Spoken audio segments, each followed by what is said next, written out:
سلام. به چهارمین قسمت از دکاتاک پادکست مدیریت کاربردی خوش اومدین. امیدوارم از هر جایی که صدای ما رو میشنوین حالتون خوب باشه.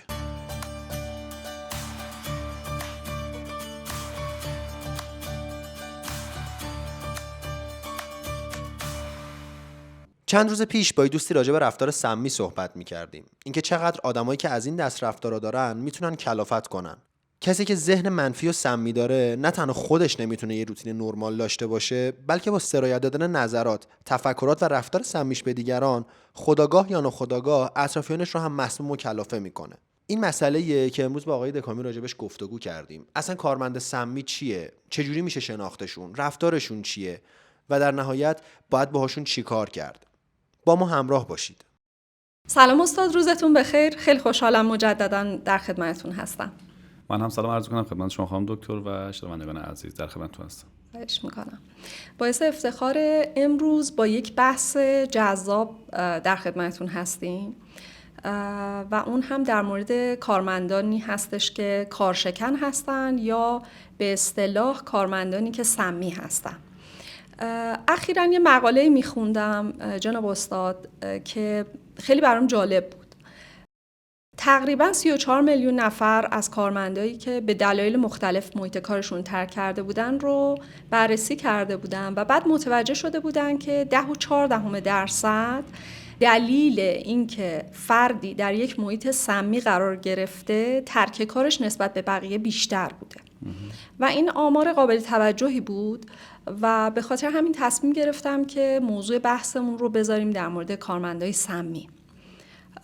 نظر شما چی هست؟ بسیار بحث جالبی رو انتخاب کردید. من هم موافقم باهاتون. اون آمارم واقعا آمار دقیق و درستیه. جالبه بدونید که وجود یک کارمند سمی در محیط کار میتونه 30 تا 40% بهره‌وری یک سازمان، یک شرکت رو پایین بیاره. تا این حد اثرات بد روی اون سازمان میذاره. به نظرم بحث خیلی خوبه، میتونیم با هم دیگه این رو ادامه بدیم. بسیار عالی. برای اینکه شروع کنیم بحثمون رو، ازتون میخوام که تعریفی داشته باشین از کارمند کارشکن، سمی، بیادب، نمیدونم چه اسمی براش بذاریم. عرضم خدمتتون که ببینید، من تعریف کارمند سمی رو با کارمندی که کارشکنی میکنه یا کمکاری میکنه یا آسیب زننده است کمی متفاوت میبینم. من کارمندی رو سمی میدونم که باعث سمی شدن افکار بقیه کارمندان بشه. یعنی اینکه از سازمان بدگویی میکنه، از مدیر پیوسته بدگویی میکنه، افکار منفی رو در سازمان رواج میده، روی دیگران اثرات بسیار بدی میذاره، بی احترامی میکنه، خرابکاری در کار دیگران میکنه. در واقع کاری میکنه که ذهن بقیه کارمندان نسبت به محیط کارشون و نسبت به خود سازمانی که دارن فعالیت میکنن منفی بشه و حس بد بگیرن. من این نوع افراد رو افراد سمی مینامم. اما کارشکنها یا کمکارها یا بدکارها، اینها افراد متفاوت‌تری هستن که خب تقریبا میشه دسته‌بندی مختلفی براشون داشت. یه کسی هست که یه کارمند کمکاره یا تنبله، کار درست انجام نمیده، با کیفیت انجام نمیده، به موقع انجام نمیده، یا گاهی وقتا کارشو دوش دیگران میندازه. ما این افراد میگیم افرادی که کمکاری میکنن. ما این افرادو سمی نمیدونیم، چون اینها قابل اصلاح هستن و میشه یک مدیر حرفه‌ای با اینها کار بکنه و اینها رو اصلاح کنه. دسته دوم کارمندانی هستن که به نام کارمندان شهید شناخته میشن. کارمند شهید؟ بله، کارمندانی که زیادی فداکاری میکنن و زیادی کار قبول میکنن، بیشتر از حد ظرفیت خودشون کار قبول میکنن. توی سازمان هر وقت کاری رو بخوان انجام بدن، ایشون دستش بالاست، میگه بدین به من انجام میدم، نگران نباشید، من هستم، من وای میسم، کار میکنم، نگران نباشید. خب شاید سوال این باشه که خب این که خیلی خوبه، این که نیروی خیلی خوبیه. شاید به ظاهر نیروی خیلی خوبی باشه، اما واقعیتش اینه این افرادی هستن که آسیب زننده هستن به چند دلیل. یکی این که خودشون فرسوده میشن و ما اون فردو که میتونه فرد مفیدی باشه از دست میدیم، خسته میشن، یه جایی کارو ول میکنن. یکی این که اجازه نمیدن دیگران یاد بگیرن. یعنی ناخودآگاه این افراد به خاطر اون حس فداکاری و مسئولیت پذیری بیش از حدی که دارن، حتی وظایف دیگران رو هم به دوش میگیرن و دیگران رو هم بد عادت میکنن. دیگرانی که میتونن کار انجام بدن، میتونن توی انجام دادن کار یاد بگیرن و موفق تر باشن و پیوسته رشد کنن، جلو رشد دیگران هم گرفته میشه. این دسته از کارمندان هم واقعا کارمندان خوبی نیستن و باید باشون رفتار متناسب با عملکردشون رو داشته باشیم که اصلاح بشن. و دسته سوم کارمندانی هستن که بهشون میگن آتش فشان. این کارمندان در واقع خب کار میکنن، خیلی عملگرا هستن، اهل عمل هستن، ولی یک مشکل بزرگ دارن که مثل آتش فشانن. بسیار هیجانی عمل میکنن، خیلی سریع از کوره در میرن، خیلی سریع واکنش نشون میدن و خیلی وقتا هم روی عقایدشون نیستن و تکون هم نمیخورن، با عصبانیت میخوان که عقاید خودشون رو به کرسی بنشونن. خب اینها هم افراد خوبی نیستن، افرادی هستن که باید اصلاح بشن، چون رفتارشون روی عملکرد تیم اثر بد میذاره. این دسته‌بندی‌ها تقریبا میشه گفت دسته‌بندی‌هایی که کل افرادی رو که به اسم افراد سمی یا کارشکن میشناسیم داشته باشیم. فقط توجه بفرمایید، من گفتم افراد سمی یک دسته کاملا جدا هستن و 3 دسته دیگر رو به عنوان کارشکن‌ها یا کمکارها یا بدکارها نامگذاری کردیم. یه سری کارمندا هستن که به اصطلاح میگن بیادب بهشون. اینا نه کارشکنن نه سمی‌ان، فقط ادبی که یا ادبیاتی که نیازمند فرهنگ اون سازمان هست رو ندارن. اینا چطور؟ اینا تو کدوم دسته بندی میشن؟ چون اینا میدونین که ممکنه که به سازمان و بهره‌وری سازمان صدمه بزنن، حالا در ارتباط با مشتری، در ارتباط با سایر کارمندان. بله، عرضم خدمتتون که ببینید ما گفتیم افراد سمی افرادی هستن که قلدری میکنن که خدمتتون عرض کردم و بی احترامی میکنن به دیگران. توی تعریفمون این بود.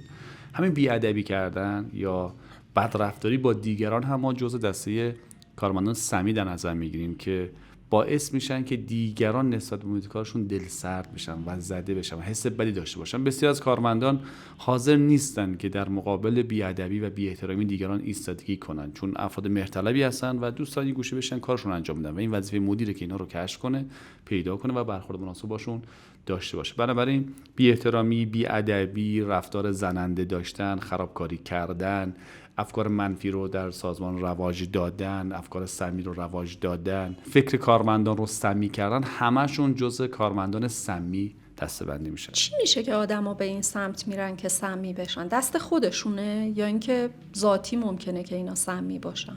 ببینید نمیشه گفت که دست خودشون هست یا نیست، چون خیلی وقتا افراد واقعا دست خودشونه و عمدن این کار رو انجام میدن که کارمندان دیگر رو همسو با خودشون بکنن، کاری بکنن که کارمند دیگه برن بعد ایشون مثلا خودشو فردی مهمتر جلوه بده. ولی خب خیلی وقتا هم هست که افراد واقعا نمیدونن که کاری که دارن انجام میدن باعث میشه که به عنوان کارمند سمی شناخته بشن. شاید خیلی وقتا فکر میکنن که رفتارشون یک رفتار عادیه، شاید فکر میکنن که دارن از حق خودشون دفاع میکنن.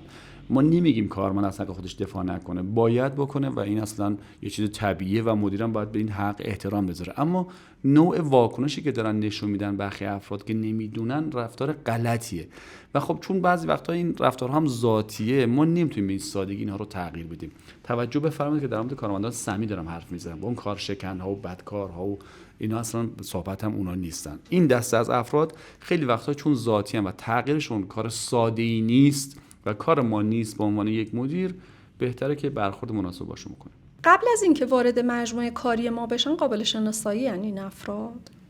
نه به سادگی امکان پذیر نیست، وگرنه اگر می بود خیلی عالی بود که این افراد بتونیم شناسایی کنیم، چون در جلسه مصاحبه و مسابقه استخدامی که ما انجام میدیم واقعا اونقدر نه زمان داریم که اینها خودشون رو نشون بدن، نه فردی در دسترسشون هست و نه اطلاعاتی از ما دارن. به سادگی نمیشه اینا رو تشخیص داد. فقط یک راه تشخیصش اینه که از سازمان قبلی که حالا یا اخراج شده یا اومده بیرون یک استعلام ازشون بگیریم که معمولا همین جواب نمیده. تو کشور ما جواب نمیده، نه که جواب نده. این خیلی خوبه اگه بشه ازش استفاده کرد، به خاطر اینکه ما تو کشورمون خیلی احساسی هستیم و وقتی به یک شرکت قبلیش زنگ بزنیم یا به فرد قبلی که با اون آدم کار کرده زنگ بزنیم، اگر هم چیزی بدونه به ما نمیگه. علتش هم اینه که میگه من نونبری نکنم دیگه، حالا بنده خدا بذار بره زندگیشو بکنه. به خاطر همین این اطلاعاتو نمیشه به این راحتی کشف کرد. فقط یک مدیر باهوش و دانا تو محیط کار باید نشانه ها رو ببینه، نشانه ها رو بگیره، تحلیل کنه و اقدام کنه. خب قبل از اینکه بریم سراغ این که چجوری باید با این آدما رفتار کرد و راهکار چیه، من یه دور دیگه مرور کنم. پس حضرت عالی فرمودین که ما 2 تا دسته بندی در مورد این نوع افرادی که خیلی مناسب محیط کار ما نیستن داریم. یکی اون دسته هستن که سمی‌ان و رفتارشون اونقدر زننده است که هم به محیط سازمان صدمه میزنه هم به کارمندان.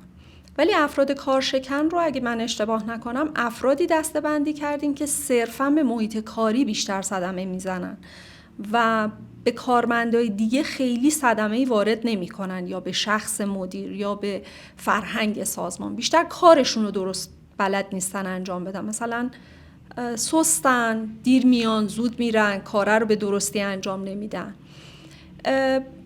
درست بود دیگه تا اینجا؟ تقریبا آره. ولی این نکته رو بگم خدمتتون، اونهایی که کارشکنی میکنن و اونهایی که کم کار و بد کار هستن، اونها به افراد دیگه هم آسیب هم میزنن، نه که فقط به سازمان باشه. ولی بیشترین آسیبشون متوجه سازمانه.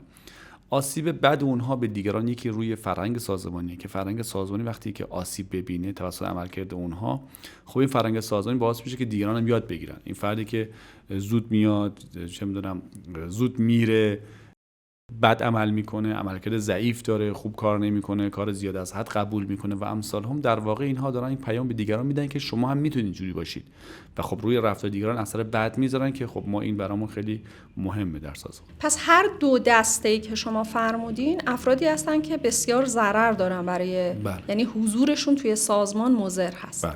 خیلی عالی. و فرمودین که نمیشه اینا رو 100% توی مصاحبه شغلی شناخت. چجوری توی محیط کاری اینا رو کشفشون بکنیم؟ چون به احتمال زیاد اکثر سازمان ها از این آدم ها دارن. به ندرت پیدا میشه که در یک سازمانی که حالا بزرگ یا متوسط باشه همچین افرادی دیده نشن. چجوری اول بفرمایید که ما اینا رو پیداشون بکنیم، از چه طریقی، تا بعد در مورد اینکه چی کارشون بکنیم صحبت کنیم. بله، عرضم خدمتتون که توی تعریفایی که براشون داشتیم نشانه ها بودن. ما گفتیم افراد سمی افرادی هستن که بی احترامی میکنن، بد رفتاری میکنن، قلدری میکنن، زور میگن و افکار سمی و منفی رو نشر میدن در سازمان. خب اینها نشانه‌ای هستن که شما هر لحظه در هر جای اینا رو ببینی باید آماده باشی که احتمالا این فرد سمیه و تمرکز بیشتر روی رفتارهاش داشته باشی، روی عملکردش داشته باشی که کشفیات بیشتری از این فرد داشته باشی. در مورد بقیه افراد تو تعریفاشون هست، میگیم که فردی کم کاره. خب وقتی فردی کم کار باشه به ضرب الاجل ها اهمیت نمیده، به زمانبندی ها اهمیت نمیده، کارا رو با کیفیت انجام نمیده، به موقع انجام نمیده، درست انجام نمیده، دیر سر کار میاد، زود از سر کار میره، پیوسته مرخصی میخواد، کارا رو با کیفیت انجام نمیده. همینا نشانه‌ای هستن که این فرد هم احتمالاً فرد کمکار یا تنبلیه که خب جزء اون دسته کارشکن هست. فرد دیگه‌ای که گفتیم آتشفشان هست، فردی که الکی و بی دلیل روی ایده های خودش پافشاری میکنه و حتی خشمگین میشه، عصبانی میشه، به شدت هیجانی میشه، هیجانات تند داره. خب این فرد هم ما توی اولین جلسه که به این فرد بنشینیم میتونیم این رو تشخیص بدیم. ما نمیخوایم بگیم که کارمند حق نداره روی ایده خودش پافشاری کنه، بله باید این کار رو انجام بده و ما هم به موضوع احترام بذاریم، اما حرف من اینه که این فرد بی خودی روی ایده خودش هیچ دلیل منطقی نداره، عصبانی میشه، داد و بیداد میکنه، فریاد میزنه. خب اینها چیزایی هستن که نشانه برای ما هستن. همین داد زدن، فریاد زدن یا زور گفتن حتی در بیان ایده خودش باعث میشه که دیگران عقب نشینی کنن و خب این خطرناکه برای سازمان ما. اینها نشانه‌های خیلی خوبی هستن که ما تو اینها رو سریع کشف کنیم. اون یکی فردم که گفتیم فردیه که در واقع شهیده و خیلی فداکاری میکنه، اینم خیلی ساده است. فردی که هر چی در سازمان اتفاق میفته میگه بدید من انجامش بدم، هر کاری هست میگه بدید من انجامش میدم، میگن چشم من انجامش میدم، بذارید من انجامش بدم. خب این نشانه خیلی خوبیه که ما متوجه میشیم این فرد داره بیش از حد ظرفیتش کار قبول میکنه. حالا کجا متوجه بشیم؟ اونجایی که کارو بهش میدیم اون فرد هر موقع کارو انجام نمیده. وقتی بهش میگیم چی شده میگه چشم انجام میدم، نگران نباشید، و همش هم با نگران نباشید، حتما انجام میدم، چشم انجام میدم پاسخ ما رو میده. نشون میده که این فرد بیش از حد ظرفیتش داره کار قبول میکنه. اینا نشانه هستن که اگه بهشون توجه کنیم در محیط کار خیلی سریع میتونیم آدم‌ها رو شناسایی کنیم. معمولا تو چند ماه اول فعالیتشون میشه اینا رو کشف کرد. گاهی وقتا افرادی هستن که ممکنه که مثلا افراد سمی در طی زمان تبدیل به افراد سمی بشن، یعنی حرصشون از سازمان گرفته یا یه بدی از سازمان دیدن یا اینکه یک شکایت و گله از سازمان دارن ولی اینو بر زبان نمیارن یا جایی نیست که این رو تخلیه کنن، جایی نیست که این رو بیان کنن. این به صورت یک عقده درونی در این فرد رشد میکنه و بعد از مثلا 2 سال 3 سال چه می‌دونم 1 سال 6 ماه 5 سال بعد یهو این فرد تبدیل به فرد سمی میشه، چون عقده‌هاش جمع شدن و مدیر نتونست اینا رو تخلیه کنه. حواستون باشه گاهی وقتا خود ماها با رفتارهای غلطمون این فرد سمی رو ساختیم. پس چقدر سخت شد استاد؟ اولین موضوع این که خب مدیر باید خیلی حواسش جمع باشه به رفتار پرسنلش. خب گاهی اوقات هستش که افراد سمی بعضی رفتارها رو جلوی مدیر انجام نمیدن، حالا دور هم جمع میشن غیبتی میکنن، نمیدونم، یا به قول معروف زیرکی اون فرد یا آب زیر کاه بازی در میاره به قول معروف فهمیانش. مدیر خیلی خب سخت ممکنه متوجه این قضیه بشه. پس یه سیستم کنترلی یا ارزیابی نمیشه داشت که این گونه افراد رو سریع‌تر شناسایی کرد، چون یکم وارد یک سیستم و تیم کارمندی شدن از طریق مدیر که بخواد افراد رو اینقدر دقیق شناسایی بکنه، حالا نمیدونم، به نظر من سخت هست. بله، بیشتر دسته کارمندان سمپا شناساییشون سخته، بقیه که خیلی ساده است. بله. اونم کارمندان سمی که افکار سمی رو نشر میدن، این یه کمی سخته. بقیهشون باز هم مثلا قلدری داره میکنه، خیلی راحت میشه این رو دید، یا بی‌احترامی میکنه، خیلی راحت میشه این رو دید. اما نوع سمی که افکار سمی رو در سازمان نشر میده، شناساییش کار ساده ای نیست، حق دارید. اما نشانه ها شما خیلی سریع میتونیم در کارمندان دیگه ببینیم. کارمندان دیگه وقتی که یک فرد سمی افکار سمی رو نشر میده، واکنش نشون میدن، چون اونها افراد سمی نیستن، اونها افرادی هستن که دارن ساده کار میکنن. بعد یک فرد سمی افکار اونها رو منفی میکنه، افکارشون رو سمی میکنه. بعد این فرد میاد نسبت به مدیرش، نسبت به همکارانش واکنش نشون میده، واکنش‌های نادرست نشون میده. این واکنش‌ها رو که ما میبینیم به عنوان مدیر، اینها نشانه‌ای برای ما هستن که یک نفر داره این افکار رو سمی میکنه، یک نفر داره این افکار رو منفی میکنه که باید بگردیم و پیداش بکنیم. و معمولا افرادی که افکار سمی رو نشر میدن عقب‌تر وای میسن، هیچ وقت جلو نیستن. یعنی اینم یک کمکیه که میشه ازش متوجه شد که اون کسی که میاد جلو افکار منفی رو میگه، بیان میکنه، الزاما اون فرد سمی نیست، کسی اون پشتا که داره این کار رو انجام میده. خب حالا فرض کنیم که شناسایی شدن و مطمئن شدیم که این فرد سمیه. دو تا حالت وجود داره. یکی این که اون فرد، حالا به ندرت هم اتفاق میفته، اصلا متوجه رفتارش نیست، خودش هم نمیدونه آدم سمیه، مثلا داره افکار دیگران رو مسموم میکنه و داره اثر مخرب میذاره روی سازمان. این که یک حالتشه. با اینا چطوری برخورد کنیم؟ یک حالت هم هست که خب فرد عمدن افکار سمیش رو نشر میده و رفتار سمی میکنه توی مجموعه. با این دوتا حالت چجوری برخورد بکنیم بهتره؟ بله، ببینید یه جایی توی صحبت قبلی گفتید که کارمندان دور هم جمع میشن و غیبت میکنن و بدگویی میکنن. ببینید ما خیلی به بدگویی کارمندان اهمیت نمیدیم. گاهی وقتا کارمند ممکنه که آره بدگویی کنه، مثلا بگه که فلان حق من ندادم، فلان چیز نشده. اینها رو ما خیلی بهشون توجه نمیکنیم، اینا رو به عنوان افکار سمی نمیشناسیم. که اگر یه زمانی متوجه شدیم که طرف بدگویی کرده، بگیم خب این حتما یه فرد سمیه پس بریم اخراجش کنیم. نه، این کافیه که فقط یه تذکری بهش داده بشه، قضیه معمولا حل میشه. یا اینکه بشیم باش صحبت کنیم، قضیه معمولا حل میشه. افکار سمی اونهایی هستن که بر علیه سازمانن، یعنی سازمان رو کلا زیر سوال میبره، خود شرکت رو زیر سوال میبره، عملکردش رو زیر سوال میبره و کلا ترغیب میکنه دیگران رو که توی این محل کار جای موندن نیست، نباید اینجا کار کرد، برای این آدما نباید کار کرد، اینا حق خوری میکنن، فلان میکنن. بدگویی کردنه که خب آره این مدیر اینجوری رفتار میکنه، اونجوری رفتار میکنه، اینا بدگویی هستن، خیلی بهش توجه نباید نشون داد. خب وقتی که ما این فرد رو پیدا کردیم، این فردی که افکار سمی رو نشر میده پیدا کردیم، به نظر من بهترین واکنش اینه که این افراد اخراج بشن. چون اولا که شما نمیتونید به اینها اثبات کنید که شما افکار سمی رو دارید نشر میدید، اونها هیچ وقت قبول نمیکنن. دو، کار ما اصلاح شخصیت انسان ها نیست. اینو ما باید همیشه تو ذهنمون داشته باشیم که در محیط سازمان ما نمیتونیم شخصیت افراد رو تغییر بدیم. اگر هم بتونیم بسیار زمان بره و کار ساده ای نیست که ما یهو 4 سال 5 سال 6 سال وقت بذاریم که شخصیت آدم رو تغییر بدیم که اصلا نیازی به این کار نداریم. بنابراین فردی که افکار سمی رو نشر میده فردی که باید اخراج بشه. به محض اینکه اینا رو شناسایی کردیم اخراج کنیم، بهترین کار برای این دسته است. اما برای اون دسته های دیگه‌ای که صحبت کردیم و گفتیم به عنوان کارشکنان، کمکارها یا بدکارها دسته‌بندی میشن، اینا به نظرم خیلی وقتا قابل اصلاح هستن، چون واقعا خودشون نمیدونن که فلان عملکردشون داره آسیب میزنه یا فلان رفتارشون داره روی دیگران اثر بد میذاره. بس بهتره که ما یک جلسه با اینها بذاریم، حواسمون هم باشه جلسه حتما خصوصی باشه، هیچ وقت جلوی دیگران ما قرار نیست اینها رو بیان کنیم.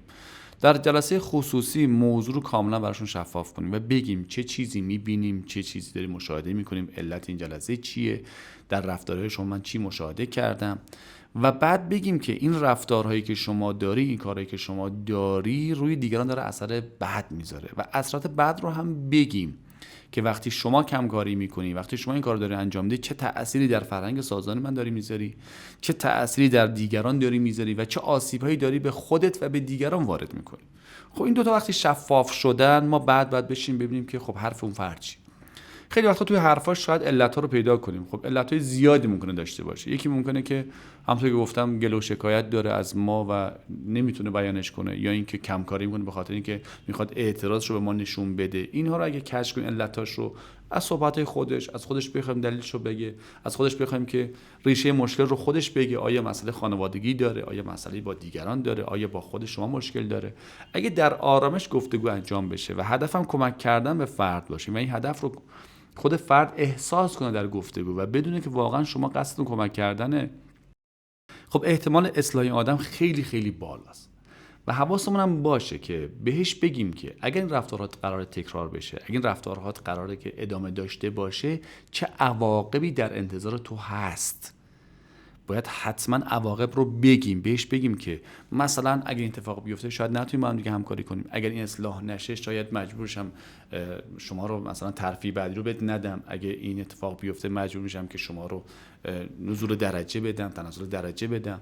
خب همه اینها اون عواقبی که اون فرد میتونه ببینه که احتمالاً اگر اینها رو رعایت نکنه و این موضوع رو برطرف نکنه میتونه باهاش روبرو بشه. و الکی هم اینها رو نگیم، تهدید الکی نکنیم. من همیشه گفتم که تهدید در مدیریت که کلاً ممنوعه. اینو به عنوان یک اخطار باید بدونیم. اخطار الکی ندیم، نگیم اگر این کارو نکردی با عواقب روبرو میشی، بعد عواقب واقعا نداشته باشه، چون تأثیری نداره. چون خیلی وقتا بسیاری از مدیران متاسفانه به خاطر اینکه مثلا اون فرد یک سری منافع براشون داره یا یه جای کاری داره خوب انجام میده ولی خب رفتار زننده و بد داره، این فرد رو اخراج نمیکنن یا باش مدارا میکنن. این بسیار خطرناکه. باید حواسمون باشه که ما مدیران باید با تیم کار کنیم، نه با فرد. نباید یک تیم و یک فرهنگ سازمانی رو فدای یک فرد بکنیم. گاهی وقتا ممکنه که علیرغم میل باطنی ما مجبور باشیم یک فردی خداحافظی کنیم. پس چند تا چیز از شما یاد گرفتم. اون که حتما حواسم به مجموعه باشه که اگر افراد سمی رو تشخیص دادم یه بررسی بکنم و اون افراد رو اگر که شرایطشون به نحوی نبود که خیلی دارن به سازمان صدمه میزنن، سوقشون بدم به سمت اینکه اصلاح بشن. ولی افرادی که واقعا دارن سمپاشی میکنن و برای فرهنگ سازمانی مضر هستند رو من وظیفه ندارم که اصلاحشون بکنم به عنوان مدیر و باید اخراجشون بکنم. و نکته بعدی این که حتما سریع به افرادی که شناسایی کردم که کارشکنی میکنن یا تحت تاثیر افکار منفی قرار گرفتن بازخورد بدم و این بازخورد هم در زمان مناسب باشه، همین که اگر فرد اصلاح شد عکس العمل مثبت هم بهش نشون بدم. نکته‌ای هست شما در رابطه با نحوه رفتار کردن با کارکنان، آموزش هایی باشه، کتابی باشه، نکته‌ای باشه که مدیران بدونن بهتر باشه؟ یه نکته خیلی مهم رو میخوام خدمتتون عرض کنم. اونم اینه که مدیران باید بدونن که نباید خودشون کننده کار باشن، بلکه باید مدیر کننده های کار باشن. حالا این چه تأثیری در این بحث ما داره؟ ببینید وقتی که مدیر خودش کننده کار باشه، پیوسته مشغول کاره، درگیر کاره، سرش توی کار کردنه و حواسش به سازمان نیست. ولی وقتی که خودش رو در جایگاه مدیر کننده کار بدونه و اونها رو میخواد اداره بکنه، طبیعتاً حواسش بسیار جمع‌تره، ارتباطات رو بهتر میبینه، ارتباطات افراد رو بهتر کشف میکنه، تعاملات رو بهتر کشف میکنه، در اونها مشارکت میکنه و خیلی سریع میتونه این نکاتی رو که ما در بحثمون داشتیم ببینه و اونها رو کشف کنه. در واقع یک مدیر حرفه‌ای نگهبان فرهنگ سازمانی اونجاست. وقتی فرهنگ سازمانی خراب بشه انگار که شخصیت سازمان خراب شده، که بسیار خطرناکه. بنابراین مدیران باید مهارت‌های مدیریت رو، مهارت‌های ارتباطی مدیر رو، مهارت‌های انگیزه بخشی به مدیر رو، اینها رو یاد بگیرن. مثلا تحفیظ اختیار رو یاد بگیرن که از کننده کار بیان و بشن مدیر کننده‌های کار. چون مدیر باید واقعا تو سازمان باشه، حضور داشته باشه، ببینه، بشنوه، گوش شنوا داشته باشه، چشم بینا داشته باشه و وقتی که به این شکل عمل کنه، کننده‌های کار رو اداره کنه، قطعاً ضعف‌ها رو خیلی سریع میتونه کشف کنه. در غیر این صورت خب طبیعتاً مشغول کار تو اتاقشه و اصلا توجه نمیکنه که در سازمان چه خبر. بسیار عالی. خیلی لطف کردین استاد. واقعاً نکاتی که امروز من یاد گرفتم بسیار کاربردی بودن و فکر میکنم که مدیران عزیزی که شنونده این پادکست هستن هم بتونن خیلی ازش استفاده کنن. خیلی ممنونم از شما. اگر صحبت پایانی دارین من در خدمتتون. سپاسگزارم از شما، ممنونم که زحمت این پادکست ها رو میکشید. امیدوارم که شنوندگان عزیزمون، مدیران عزیزی که این صوت رو شنیدن ازش لذت برده باشن. خدا نگهدارتون. خیلی متشکرم. خدا نگهدار.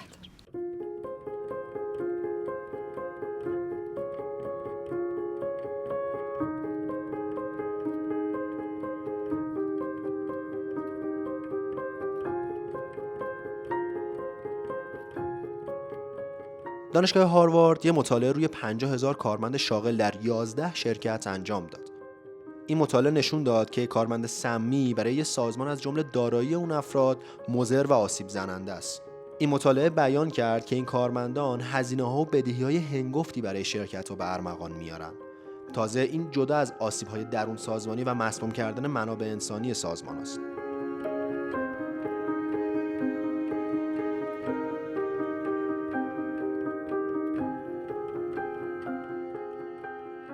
نظر شما چیه؟ شما با چه نوعی از کارمندای سمی برخورد داشتید؟ واکنشتون چی بوده؟ حتما برامون بنویسید. دکاتاک سه‌شنبه هر هفته از طریق اپل پادکست و کست باکس در اختیار شما قرار میگیره.